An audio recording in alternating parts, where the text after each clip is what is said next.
Assalamualaikum warahmatullahi wabarakatuh. Kembali lagi di channel Berita Mistis. Untuk kisah kali ini ada sebuah cerita dari tulisannya Untung Prasetyo, masih dari kisah perjalanannya Warijan. Dan untuk kisah kali ini berjudul Laku Topo Pendem Gulu. Sebelum kita lanjut ke ceritanya, tekan dulu tombol like video ini dan jangan lupa tekan juga tombol subscribe channel ini. Nyalakan juga lonceng notifikasinya agar tidak ketinggalan cerita-cerita lainnya dari channel ini. Buat teman-teman yang pengen belanja-belanja, nanti silahkan saja klik etalase yang ada di pojok kiri bawah, atau teman-teman bisa kunjungi link pembelian yang ada di kolom deskripsi. Dan seperti apa untuk kisah kali ini, langsung saja kita masuk ke ceritanya.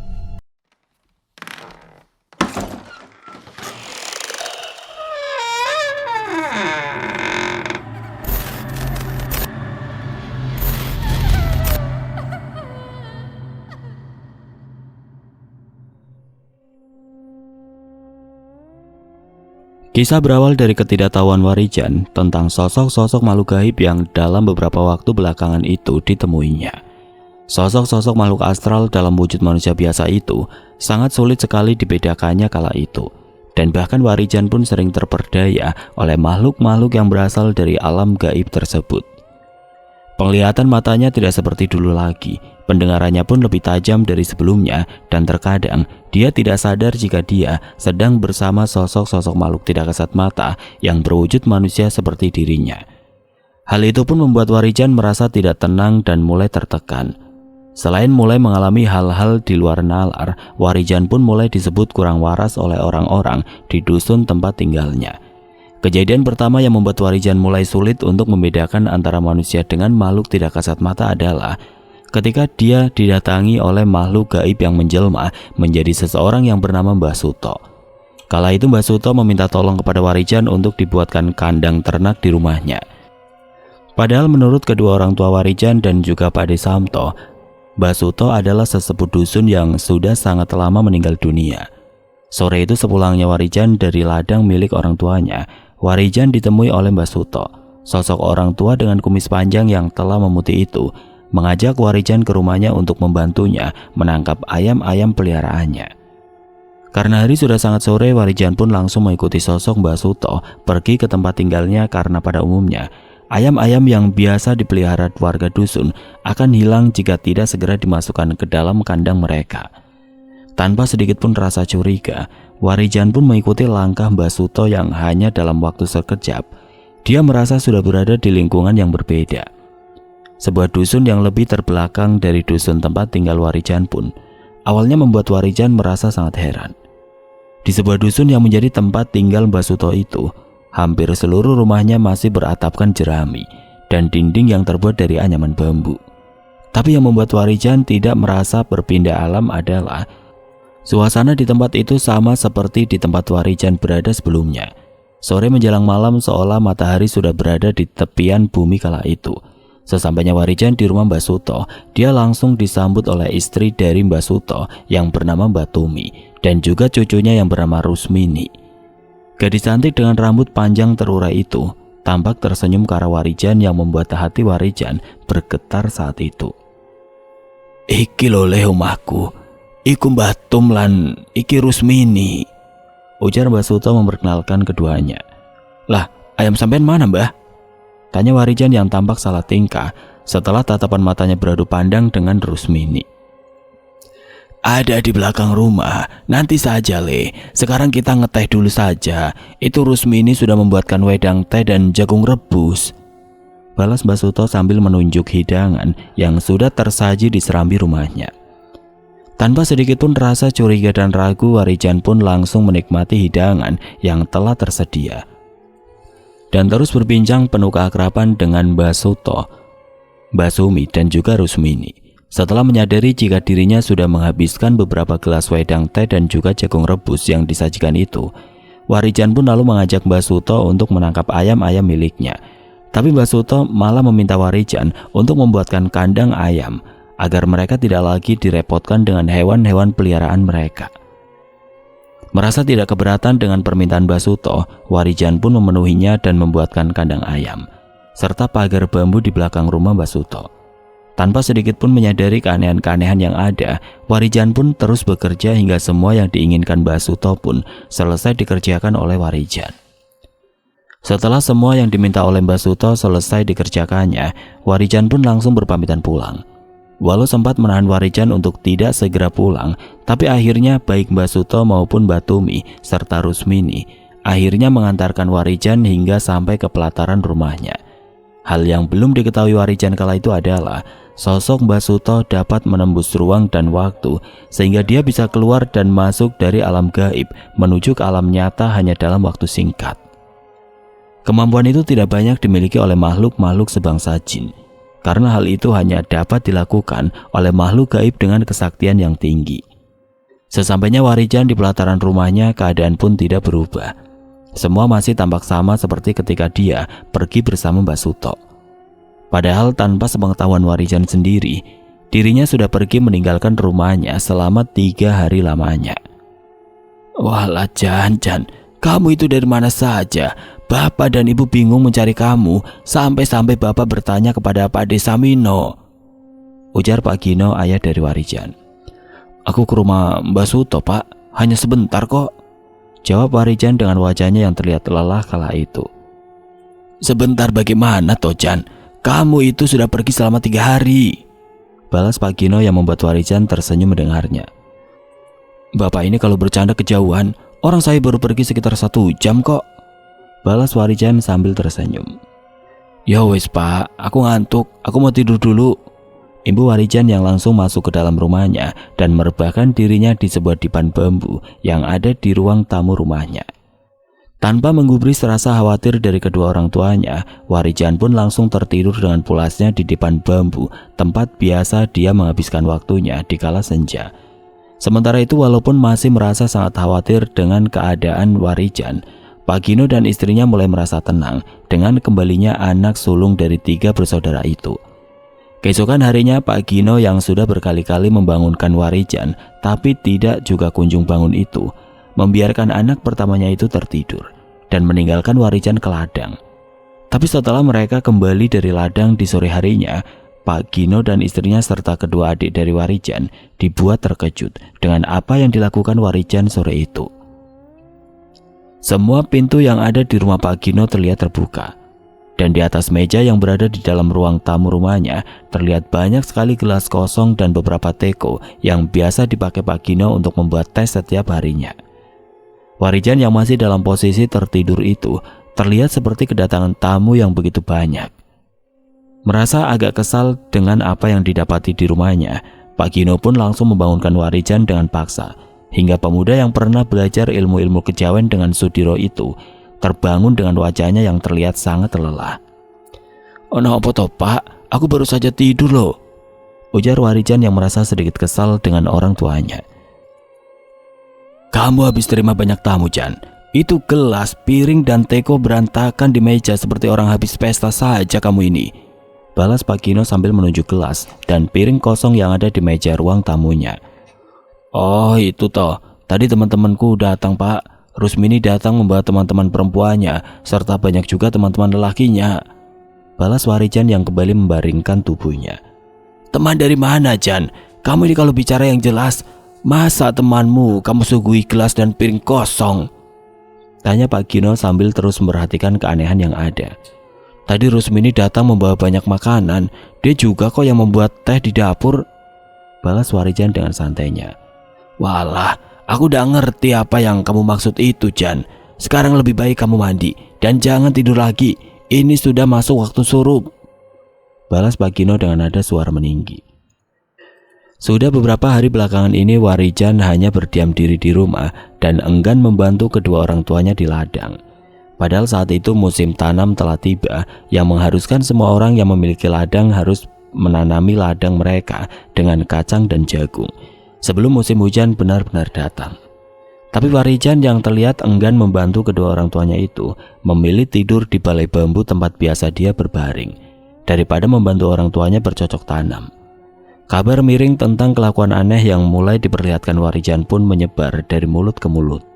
Warga dusun yang telah menyaksikan dengan mata kepala mereka sendiri menganggap Warijan kini sudah kehilangan kewarasannya.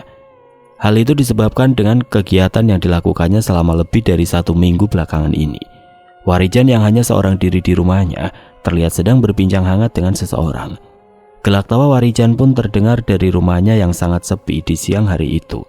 Hal itu pun membuat Pak Gino merasa malu dengan kondisi anaknya dan melaporkan hal itu kepada Pak De Samino yang baru saja diangkat menjadi kepala dusun menggantikan Pak Karso. Karena tidak ingin gegabah dalam mengambil tindakan, Pak De Samino pun mengajak Pak Gino dan beberapa orang lain untuk mengintai apa yang sebenarnya dilakukan Warijan di siang hari.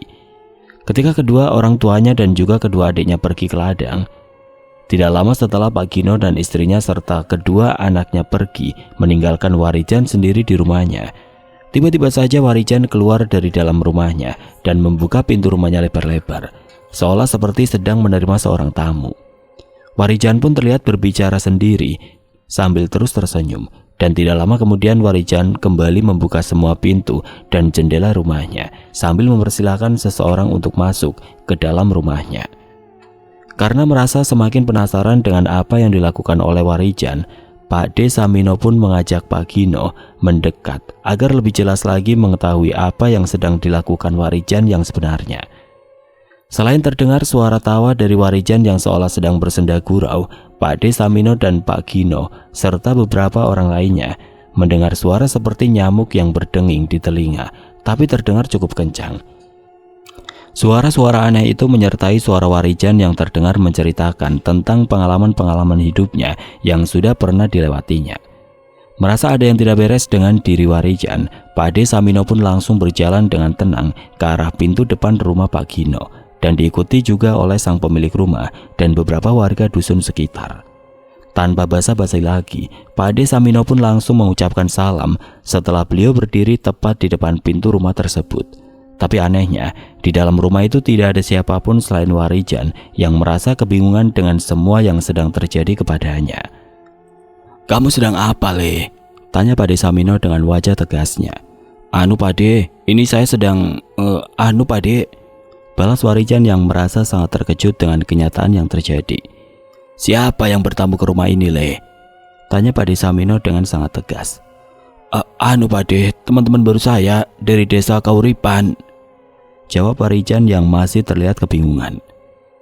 "Sepertinya yang teman-temanmu itu bukan dari bangsa kita, Le. Sepertinya mereka adalah makhluk-makhluk gaib yang sedang mengganggumu," balas Pak De Samino yang perlahan masuk dan duduk di kursi tamu tempat Warijan berada.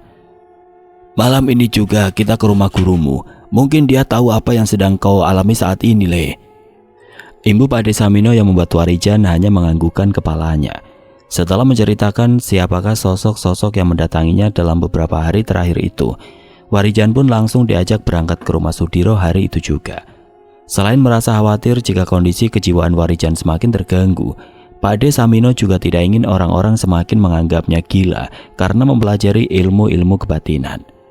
Sesampainya Warijan yang ditemani Pak De Samino dan juga Pak Gino di rumah Sudiro, mereka pun langsung menceritakan apa yang sedang dialami oleh Warijan.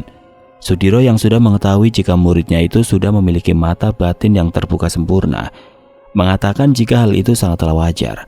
Tapi selain itu memang Warijan sedang diinginkan oleh sosok makhluk yang terus mendatanginya tersebut. "Biarlah Warijan tinggal di sini dulu, Mas Gino. Biar saya yang urus semuanya," ujar Sudiro yang membuat Pak Gino dan Pak De Samino merasa tenang. "Pokoknya saya pasrahkan Warijan kepada sampean, Kang Diro. Mau sampean apakan terserah. Yang penting anak saya tidak kembali melakukan hal-hal aneh. Karena saat ini semua warga dusun menganggap Warijan sudah kehilangan kewarasannya." Setelah kepergian Pak De Samino dan juga Pak Gino, Warijan terlihat hanya menundukkan wajahnya. Ketika sosok Gatra Pawira, Ki Wanasela, Ki Wanataru serta Wanarupa hadir dan mengelilinginya, Warijan yang terlihat ketakutan pun membuat Sudiro tersenyum dan langsung menghampirinya. Karena masih belum dapat menerima wujud asli dari makhluk-makhluk gaib yang ada di kediamannya, Sudiro pun langsung meminta Gatra Pawira dan yang lainnya untuk merubah diri mereka menjadi sosok yang memang menggambarkan sosok masing-masing dari keempat makhluk gaib tersebut dalam wujudnya ketika menjelma menyerupai manusia. "Sepertinya anak ini memang harus menjalankan laku tapo pendem rogo, Diro. supaya dia menyatu dengan alam nyata dan dapat mengenali alam gaib, ujar Ki Wanasela yang kini duduk tepat di sebelah Warijan. Aku juga berpikir seperti itu, Ki. Tapi aku masih mempertimbangkan hal itu. Tapi apa tidak sebaiknya kita lakukan topo pendem gulu dahulu sebelum melakukan topo pendem rogo, Ki? Ujar Sudiro menanggapi pernyataan dari Ki Wanasela itu. Kalau menurutmu demikian, sepertinya lebih cepat akan lebih baik, Diro, karena anak ini mulai merasa tertekan dengan penglihatan yang dimilikinya saat ini, balas Ki Wanasela. Bagaimana, Jan? Apa kau siap menjalankan lelaku yang memang harus kau jalankan? Tanya Sudiro kepada muridnya itu. Saya siap, Lek. Jika memang saya harus melakukannya, balas Warijan dengan penuh keyakinan. Baiklah kalau begitu, malam nanti kita akan langsung memulai laku topo pendem gulu tersebut, ujar Sudiro menegaskan. Sekitar pukul 9 malam, Sudiro dan juga Warijan berjalan menuju ke ladang milik Sudiro, di mana di sana terdapat bukit kecil yang dulu juga pernah digunakan oleh Sudiro untuk melakukan seluruh laku tapanya. Tidak hanya Sudiro dan juga Warijan, Ki Wanasela serta Ki Wanataru dan juga Gatra Pawira dan Wanarupa pun ikut mengantar Warijan ke tempat yang akan menjadi saksi menyatunya jiwa dan raga Warijan dengan alam nyata serta alam gaib. Buatlah lubang di tempat ini, Jan. Lakukan dengan sungguh-sungguh dan niatkan dalam hatimu jika lubang itu akan kau gunakan mengubur semua rasa takutmu, ujar Sudiro tegas kepada muridnya tersebut. Baiklah, balas Warijan singkat dan langsung menggunakan pacul yang dibawakan dari rumah Sudiro untuk mulai menggali tanah subur di sekitaran bukit. Setelah hampir 2 jam lebih membuat lubang yang akan digunakan untuk mengubur dirinya itu, Warijan pun beristirahat sejenak sambil meminum air di botol yang dibawanya dari rumah Sudiro. Dan setelah siap, Warijan pun masuk ke dalam lubang tersebut dengan duduk bersila dan disusul Sudiro menutupi lubang tanah tempat di mana tubuh Warijan berada. Bacalah semua rapalan yang telah kau hafalkan. Ingat, kegunaan dari setiap rapalan yang telah kau kuasai, ujar Sudiro yang masih duduk bersila di atas tanah tempat tubuh Warijan terkubur. Laku topo pendem gulu yang dilakukan Warijan malam itu masih menyisakan kepala di bagian atas tanah, sehingga yang benar-benar terkubur adalah seluruh badannya. Sedangkan bagian leher atau yang dalam bahasa Jawa disebut gulu masih berada di atas permukaan tanah. Jika kau tidak mampu, keluarlah dari lubang itu dan segeralah pulang ke rumahku, Jan, ujar Sudiro yang dibalas anggukan kepala Warijan bersama kedipan kedua matanya. Setelah selesai mengatakan hal itu, Sudiro pun pergi meninggalkan Warijan bersama Gatra Pawira, Ki Wanasela, Ki Wanataru serta Wanarupa. Rasa dingin dan sesak pun mulai dirasakan oleh Warijan yang memang tidak mengenakan baju dan berada di dalam tanah. Setelah rasa dingin semakin menusuk tubuhnya, Warijan pun mulai sulit bernafas. Tanah tempatnya terkubur itu seolah terus-menerus menghimpitnya, perlahan demi perlahan. Walaupun begitu, Warijan pun tidak bergeming dan terus saja merapalkan mantra aji yang sudah diajarkan oleh Sudiro kepadanya sebelumnya. Hingga sesuatu yang aneh dan tidak pernah diduga oleh Warijan pun mulai mendatanginya. Suara derap langkah pun mulai terdengar jelas di telinga Warijan, dan itu sungguh membuatnya merasa khawatir dengan keselamatannya malam itu. Bagaimana tidak, derap langkah yang terdengar seperti langkah makhluk besar yang berjumlah sangat banyak itu terus berjalan tanpa henti tepat ke arah di mana kepalanya berada. Hampir saja Warijan berusaha keluar dari dalam lubang yang mengubur tubuhnya. Tiba-tiba saja segerombolan semut yang berjalan ke arahnya terlihat jelas oleh kedua mata Warijan yang tiba-tiba saja menyala merah, seolah dia baru saja menggunakan kekuatannya. Walaupun tahu jika suara derap langkah yang berjalan ke arahnya hanyalah barisan dari semut-semut hitam, tapi suara langkah kaki hewan kecil itu sangatlah mengganggunya karena suara tersebut terdengar sangatlah nyaring di telinga Warijan. Dengan terus membubarkan suara derap langkah tersebut, Warijan kembali memusatkan pikirannya dan kembali merapal mantra aji yang sudah lama dihafalnya tersebut. Perlahan-lahan suara yang sangat mengganggunya itu pun menghilang dari pendengarannya dan berganti gangguan-gangguan lainnya yang mencoba menggagalkan laku topo pendem gulu yang sedang dijalankannya. Tidak lama setelah itu datanglah seekor ular ke arah kepala Warijan yang berada di permukaan tanah. Suara desisan ular tersebut terdengar sangat menakutkan hingga membuat rasa was-was muncul dalam hatinya. Walau Warijan hanya terus terdiam dan memejamkan kedua matanya, tapi dia dapat merasakan jika kini ular tersebut berada tepat di hadapan wajahnya. Kejadian mengerikan itu pun cukup lama terjadi, namun pada akhirnya Warijan pun mampu menguasai dirinya dan menghilangkan rasa takutnya. Setelah kembali tenang, Warijan pun mulai merapal ajian tali geni untuk mengusir ular yang berbisa itu pergi dari hadapan wajahnya. Dan setelah merasa yakin, Warijan pun kembali membuka kedua matanya dan meniupkan ajian tali geni ke arah ular tersebut. Dan apa yang dilakukan Warijan dengan keyakinan penuh pun membuahkan hasil. Ular yang bagian kepalanya berdiri tegak itu terlihat tidak berdaya setelah terlilit ajian tali geni yang berwarna merah menyala di bagian tubuhnya. Kepergian seekor ular yang hampir saja mematuk wajahnya itu bukanlah akhir dari ujian yang datang. Rasa dingin dari tanah yang mengubur tubuhnya mulai menusuk hingga ke tulang. Rasa nyeri bercampur sesak pun mulai mengganggu pikiran Warijan yang hampir-hampir saja menyerah malam itu. Tapi entah dari mana asalnya, tiba-tiba saja Warijan mendengar suara gurunya yang sepertinya tahu akan apa yang sedang dirasakan Warijan saat itu. Dengan nada pelan dan penuh ketegasan, Sudiro pun meminta Warijan terus saja merapal semua mantra aji yang telah dia kuasai, sehingga pikirannya tidak dikuasai oleh rasa sakit, dingin, dan mengkhawatirkan keselamatan nyawanya. Kuasai dirimu dan kalahkan semua hal yang buruk yang ada di dalam dirimu. Suara yang baru saja didengar oleh Warijan itu kembali membulatkan tekadnya. Hingga perlahan-lahan dia mampu kembali tenang dan terus saja merapal semua mantra aji yang telah dihafalnya. Walau rasa dingin dan sesak nafas masih dirasakannya, tapi Warijan merasa ada kekuatan yang perlahan masuk ke tubuhnya, hingga rasa dingin yang menyerangnya pergi kala itu. Tanpa terasa malam pun berganti pagi, dan sinar mentari mulai terasa panas menyinari wajah seseorang pemuda yang sedang melatih diri. Melalui laku topo pendem gulu tersebut, jika pada malam harinya banyak gangguan yang menghampiri Warijan, di siang hari pun gangguan-gangguan yang sama datang mencoba menggagalkan laku tapa yang bisa dibilang cukup berat itu. Rasa haus dan lapar mulai mendatangi Warijan yang terlihat tenang dengan kedua mata yang terpejam itu.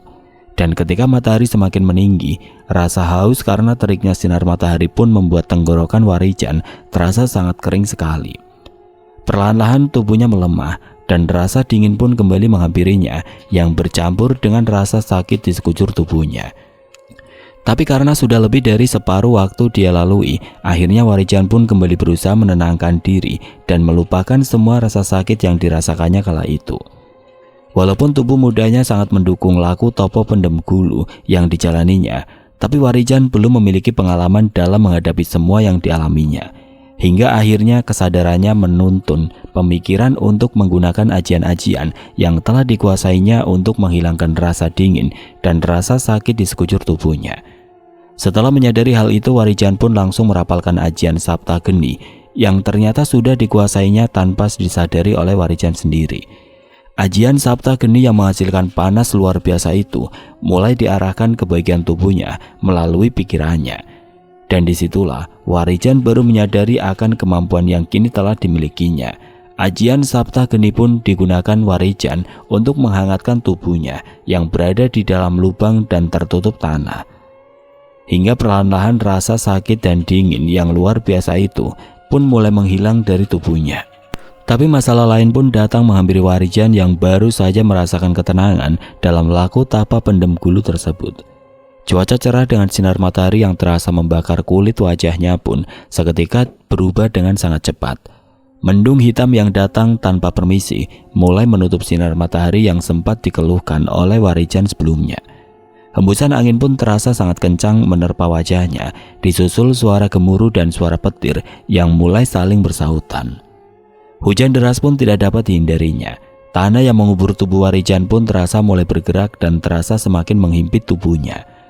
Kini rasa dingin dari tanah yang mulai basah hingga ke dalam membuat tubuh Warijan menggigil. Kala itu waktu pun sudah menuju sore hari dan sebentar lagi laku topo pendem gulu yang sedang dijalankannya akan segera berakhir. Tapi disinilah cobaan yang sesungguhnya datang, menghampiri Warijan. Selain merasa dingin, Warijan pun mulai sulit bernafas, seolah-olah dia akan tenggelam di dalam lubang yang menguburnya. Lagi-lagi di saat dia hampir menyerah, Warijan pun mendengar suara gurunya yang mencoba menguatkan hati dan pikirannya. Entah dari mana suara itu berasal, tapi yang jelas Warijan bisa dengan baik mendengar suara tersebut. Jangan lupa, tujuanmu melakukan topo pendem gulu itu adalah untuk menyatu dengan alam, dan sekarang alam sedang menguji tekadmu. Hadapi itu semua dengan caramu, ujar suara Sudiro yang dengan jelas terdengar oleh Warijan. Walau tidak sepenuhnya memahami apa yang dikatakan oleh gurunya itu, tapi Warijan mulai mencoba untuk menyatu dengan alam yang saat itu sedang tidak bersahabat. Semua rapalan mantra aji sudah dibacanya dan ajian-ajian yang diketahuinya telah dicobanya, namun hasilnya nihil. Kala itu Warijan yang setengah putus asa pun hanya mampu pasrah hingga perlahan-lahan dirinya dikuasai oleh rasa dingin yang sangat dahsyat, hingga menenggelamkan kesadarannya. Suara gemercik air dan suara petir yang bersaut-sautan pun mulai menghilang dari pendengarannya, dan kini Warijan pun seperti berada di suatu tempat yang sangat sunyi dan hening sekali. Tidak ada apapun di tempatnya berada kala itu, dan tidak terdengar apapun di sana. Rasa sakit yang dirasakan Warijan pun semakin terasa, walaupun dia tahu jika dia sudah tidak lagi berada di tempatnya. Payah, begitu saja menyerah, ujar seseorang yang sangat dikenali oleh Warijan. Kalau tahu begitu, kemarin kamu saja yang mati, Jan. Jadi aku bisa menggantikan kamu yang ternyata sangat lemah. Imbu suara dari seorang sahabat yang sudah lama pergi meninggalkannya. Tempat di mana Warijan berada kala itu terlihat gelap di bagian samping kanan, samping kiri dan bagian depan serta belakangnya. Tapi di bagian atas dan bawahnya, tempat itu terlihat sangat terang sekali. Dan entah muncul dari arah mana tiba-tiba saja sosok Katno pun datang menepuk pundak Warijan seraya berkata, "Kamu harus kuat, Jan, jangan pernah menyerah," ujar sosok Katno yang langsung berlalu pergi meninggalkan Warijan menuju ke arah depan yang terlihat sangatlah gelap kala itu. Warijan yang tidak tahu kemana dia akan melangkah pun terus mengedarkan pandangannya ke arah sekitar. Tapi di depannya yang terlihat hanyalah kegelapan yang tidak ada sesuatu apapun di sana. Dan di saat-saat Warijan ingin menyerah, tiba-tiba saja sosok gurunya datang dan langsung memegang erat tubuhnya lalu melompat ke arah atas. Dan bersamaan dengan itu Warijan pun tersadar ketika Pak Gino dan Pak Desamino mengangkat tubuhnya dari dalam tanah. Walau merasa sangat khawatir dengan keadaan anaknya yang sangat lemah itu, tapi Pak Gino terlihat tenang dan mulai menopang tubuh lemah Warijan. Sudiro pun tidak tinggal diam. Dengan kemampuan yang dimilikinya, dia pun mulai menyalurkan energi murninya ke dalam tubuh Warijan. Hingga perlahan-lahan Warijan pun dapat menggerakkan bagian tubuhnya, lalu dapat duduk tanpa ditopang oleh ayahnya. "Kamu telah berhasil menjalani laku topo pendem gulu ini, Jan," ujar Sudiro sambil terus mengarahkan kedua tangannya ke bagian dada Warijan. Iya, Le, terima kasih," jawab Warijan dengan tubuh yang sangat lemah. Setelah Sudiro, Pak Desamino dan juga Pak Gino menunggu kondisi tubuh Warijan membaik, akhirnya mereka berempat pun perlahan-lahan kembali ke kediaman Sudiro. Sesampainya mereka di sana, Warijan pun langsung dimandikan dengan air kembang 7 rupa sebagai simbol penyucian diri. Dan setelah membersihkan tubuhnya dengan mandi, Warijan pun langsung menyusul Sudiro, Pak Desamino dan Pak Gino dan istrinya serta Sri Kanti dan juga Widanu ke dalam rumah. Di sana mereka terlihat telah bersiap untuk melakukan kenduri atau syukuran dengan nasi tumpeng yang sudah dibuat Sri Kanti sore itu. Setelah selesai melakukan kenduri dan makan bersama, Warijan pun diminta untuk beristirahat lebih dahulu guna memulihkan kondisi tubuhnya. Dan tanpa pikir panjang, Warijan pun langsung berjalan ke arah dipan bambu yang memang sudah dipersiapkan oleh Sri Kanti sebelumnya. Tanpa terasa pagi pun datang menjemput asa dan impian baru. Warijan pun terbangun dengan tubuhnya yang terlihat sudah lebih baik dari sebelumnya. Walaupun dia masih merasa seluruh tubuhnya sakit pagi itu, selesai sarapan bersama Sudiro dan juga Sri Kanti serta Widanu, Warijan pun langsung diminta pulang oleh Sudiro kala itu.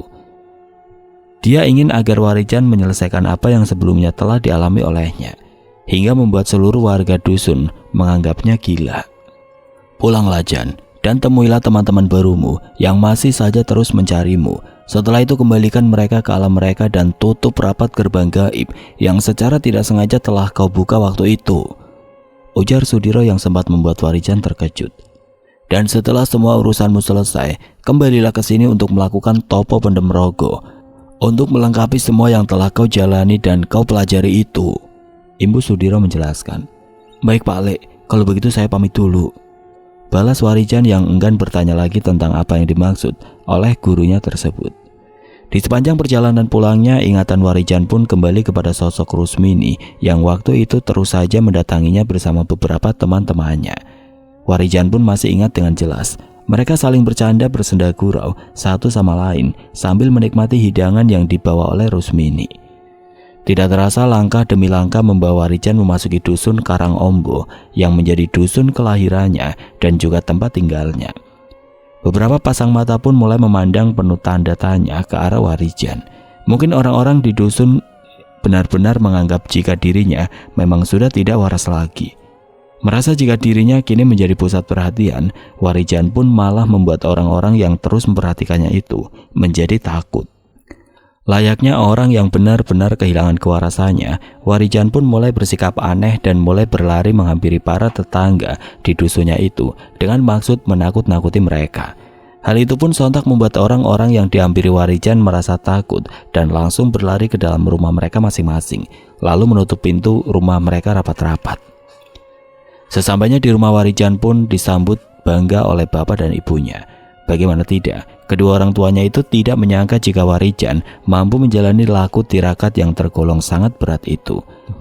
Selain itu, kedua orang tua dari Warijan pun telah diceritakan apa yang sudah dilaluinya oleh Sudiro. "Bapak bangga sama kamu. Semoga apa yang kini kamu miliki bisa bermanfaat bagi keluarga kita dan warga dusun ini." "Maafkan aku Pak, aku sudah membuat bapak dan ibu khawatir dan malu. Tentunya saat ini seluruh warga dusun sudah menganggapku gila," balas Warijan dengan senyumnya yang khas. "Ya kamu harus buktikan jika kamu sekarang ndak edan Le," balas Pak Gino yang kembali duduk di kursi kayu ruang tamunya. "Iya Pak, Lek Diro memintaku untuk menyelesaikan apa yang sudah aku mulai.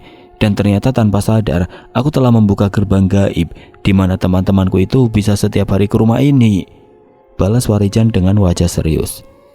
"Bapak ibumu yakin Le, kamu pasti bisa menyelesaikan semuanya." Setelah seluruh keluarganya pergi ke ladang, Warijan pun mulai menunggu teman-teman barunya yang berasal dari alam gaib itu. Walau sempat menggunakan ajian Paninggal Ombo, tapi Warijan tidak mampu melihat di mana letak gerbang gaib yang tidak sengaja dibuka olehnya beberapa waktu lalu. Selain itu, Warijan pun mulai menyiapkan satu teko berisi air putih yang sebelumnya sudah dibacakan rapalan Aji Saptageni yang akan digunakannya untuk menutup gerbang gaib setelah tamu-tamunya itu puas berada di rumahnya. Tidak lama kemudian terdengar suara ketukan pintu dan suara seseorang gadis yang memanggilnya. Dengan persiapan yang matang, Warijan pun membuka pintu rumahnya dan bersiap untuk menyaksikan makhluk-makhluk gaib dengan wujud aslinya. Warijan yang kini sudah mampu mengendalikan kemampuannya itu memang sengaja menutup mata batinnya agar dia dapat mengenali satu persatu teman-temannya itu terlebih dahulu. Gadis cantik dengan rambut panjang terurai dan kebaya putih serta kain jarik hitam yang digunakannya itu sungguh membuat Warijan terpesona melihat kecantikannya. Dan di belakang sosok gadis cantik yang bernama Rusmini itu berdiri dua gadis seusianya yang bernama Darsi dan Darmi, serta 4 orang pemuda yang bernama Toro, Midi, Mito, dan Timan. "Akhirnya kalian datang lagi," seru Warijan menyambut teman-temannya dengan hangat. "Sampean kemana saja Thomas? Berkali-kali kami kesini tapi sampean tidak ada di rumah," keluh Rusmini dengan wajah kesalnya yang membuat gadis itu terlihat semakin cantik. "Oh, aku diminta Pak Lekku untuk menjaga ladangnya dan tugas yang diberikannya sudah selesai," balas Warijan dengan senyum ramahnya. "Ayo, silakan masuk. Sepertinya kalian membawa makanan yang enak." Imbu Warijan yang mulai berjalan membuka semua pintu rumahnya seperti biasa. "Tapi Simba memintamu untuk ke rumahku, Mas. Dia minta dibuatkan tempat menyimpan jagung dan kacang tanah," balas Rusmini yang rupanya tidak bermaksud untuk masuk ke dalam rumah Warijan. "Oh begitu ya. Kalau memang Simba memintaku untuk ke rumahmu lagi, jangan hari ini ya. Aku masih lelah karena habis menjaga ladang milik Pak Le selama 1 hari 1 malam kemarin," balas Warijan dengan tenang. "Jadi sampai tidak bisa ke rumahku sekarang ya Mas?" "Besok aja ya. Sekarang kita ngobrol-ngobrol saja di sini." Jawab Warijan yang mau tidak mau disetujui oleh Rusmini dan teman-temannya. Setelah beberapa saat berbincang-bincang dan bersenda gurau seperti biasanya, Warijan pun mulai merapalkan mantra untuk dapat melihat wujud asli dari Rusmini, Darsi, Darmi serta yang lainnya. Dan betapa terkejutnya Warijan ketika sosok cantik yang duduk di hadapannya adalah sosok perempuan tua dengan kulit wajah hitam dan penuh keriput, serta rambut kusut yang terurai dan sebagiannya berwarna putih. Mata dari sosok perempuan yang mengaku bernama Rusmini itu terlihat aneh dengan hanya memiliki titik kecil hitam di bagian matanya. Wujud yang sama menyeramkannya pun terlihat pada sosok Darsi dan Darmi serta Toro, Midi, Mito dan Timan. Selain menyeramkan, wujud mereka pun terbilang sangat aneh, layaknya makhluk-makhluk gaib yang pernah dilihat oleh Warijan sebelumnya. Setelah mengetahui wujud asli dari teman-teman barunya itu, Warijan pun langsung menutup mata batinnya kembali. Hal itu segera dilakukan karena dia tidak ingin Rusmini dan yang lainnya curiga. Ketika hari menjelang sore, Rusmini serta teman-temannya pun berpamitan kepada Warijan. Tidak lupa Rusmini juga mengingatkan kembali Warijan jika dia harus mengunjungi rumahnya esok hari. Dengan senyum ramah, Warijan pun menganggukkan kepalanya dan keluar dari rumahnya bersama teman-teman barunya itu. Tidak lupa Warijan pun membawa air di wadah teko yang akan dia gunakan untuk menutup gerbang gaib tempat di mana Rusmini datang dan pergi bersama teman-temannya. "Tidak biasanya kamu mau mengantar kami?" tanya Rusmini yang merasa sedikit curiga. "Lalu untuk apa kau membawa teko itu?" tanya Rusmini penuh tanda tanya. "Oh ini mau aku siramkan ke pohon bonsai di samping rumahku." Dan setelah tidak ada lagi perbincangan, hal yang ditunggu Warijan pun datang juga. Setelah sebelumnya Warijan kembali membuka mata batinnya dan juga menggunakan ajian paninggal nyoto, akhirnya gerbang gaib tempat menuju ke alam tempat di mana Rusmini dan Basuto tinggal pun terlihat dengan jelas. Dan setelah Rusmini serta teman-temannya masuk ke dalam gerbang gaib tersebut, Warijan pun langsung menyiramkan air ke arah tempat di mana Rusmini, Darsi, Darmi serta keempat teman prianya berjalan. Dan setelah itu terdengar suara ledakan yang dengan cepat membentuk sebuah dinding kaca tepat di mana Warijan menyiramkan air Sabto Geni tersebut. Mengetahui hal itu, sontak Rusmini pun terkejut dan terlihat sangat marah. Berkali-kali Rusmini dan teman-temannya memukuli dinding kaca yang kini menjadi pembatas antara dunia nyata dan alam gaib itu. Selain terus memukulinya, Rusmini pun terdengar menjerit dengan suara melengking yang jika didengar langsung pasti akan memekakan telinga. "Sudah, jangan berteriak. Sekarang kembali ke alam kalian dan sampaikan kepada Mbak Suto jika aku tidak bisa membuatkannya tempat menyimpan jagung," ujar Warijan yang berdiri di berhadapan dengan sosok Rusmini. "Sekarang aku sudah tahu siapa kalian yang sebenarnya dan apa tujuan kalian.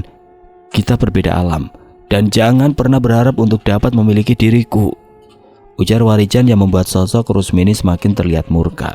Perlahan tapi pasti gerbang gaib tersebut pun tertutup dengan rapat, dan bersamaan dengan itu sosok Rusmini, Darsi, Darmi dan juga sosok Toro, Midi, Mito dan Timan menghilang dari pandangan mata Warijan. Tidak lama setelah itu kedua orang tua Warijan dan kedua adiknya pun pulang. Dengan senyum bahagia Warijan pun menyambut kedatangan keluarganya itu, lalu menceritakan apa yang baru saja terjadi. "Bapak dan Ibu senang mendengarnya, dan Bapak juga merasa tenang saat ini," ujar Pak Gino setelah mendengar apa yang telah diceritakan oleh Warijan. "Setelah ini aku diminta kembali ke rumah Lek Diro, Pak, dan aku harus menjalankan laku Tapo Pendem Rogo untuk melengkapi semua lelaku tirakatku," balas Warijan yang disambut senyum oleh ayah dan ibunya. "Bapak dan Ibu merestui, Le. Semoga kau memiliki ilmu yang bermanfaat dan dapat kau gunakan untuk membantu sesama," pungkas Pak Gino dengan mantap.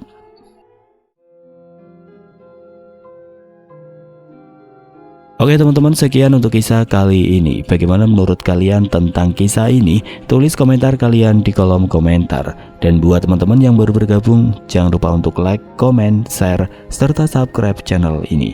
Dan nantikan kisah-kisah horor berikutnya tetap di channel Berita Mistis. Wassalamualaikum warahmatullahi wabarakatuh.